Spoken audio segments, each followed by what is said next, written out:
लड़ना आ रहा है, लेकिन तू तो मेरी बात का बुरा मान जाती है। मैं कुछ भी बोलूं तो हर टाइम लड़ने को तैयार रहती है। अब तू बच्चे क्या हुए तेरे, तू तो हर टाइम उनके ऊपर बैठी रहती है और मैं अकेला घूमता रहता हूँ। तू तो मेरे साथ बैठती भी नहीं है। अरे बैठी तो थी मैं दिन भर, धूप भी सेकी थी तुम्हारे साथ, लेकिन तुम और तुम्हारे दोस्त मुझे धूप भी नहीं सेकने देते। आज कितना बढ़िया मौसम था।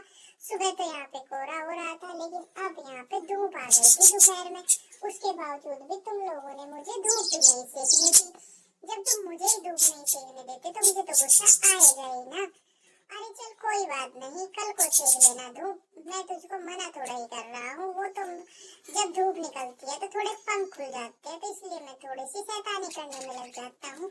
अब तुम बच्चों के बाप बनने वाले हो, अब तुम्हें शैतानियाँ अच्छी नहीं लगती, इसलिए अपने ये शैतानियाँ छोड़ दो और प्लीज अपने बच्चों पे ध्यान दो। अरे वाह, आज तो मुझको प्लीज बोल रही है।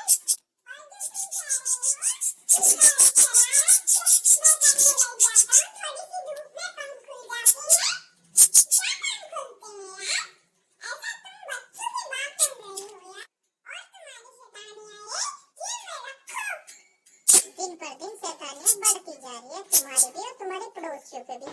जैसी संगत में रहोगे वैसा ही तो सीखोगे, इसलिए मैं कहती हूँ कि उनसे दूर ही रहो। अरे मुझे बात बना रही है, तू भी तो उनसे बात करती है। अरे जब वो मुझसे बात करते हैं तो मुझे बोलना पड़ता था, क्योंकि वो हमारे घर के सदस्य तो थे। अभी तो हमारे घर में दीवार आ गई। इसको क्या कह रहा है, जो भी बात करनी है मेरे से कर।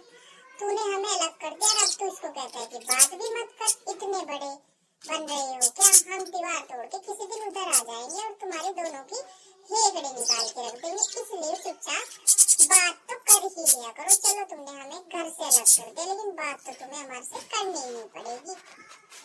अच्छा तू फालतू में मुझे बात मत सिखा, मुझे बैठ जाने दे, ठंड बहुत हो रही है, इसलिए मेरा लड़ने का कोई मूड नहीं है। कल बात करते हैं।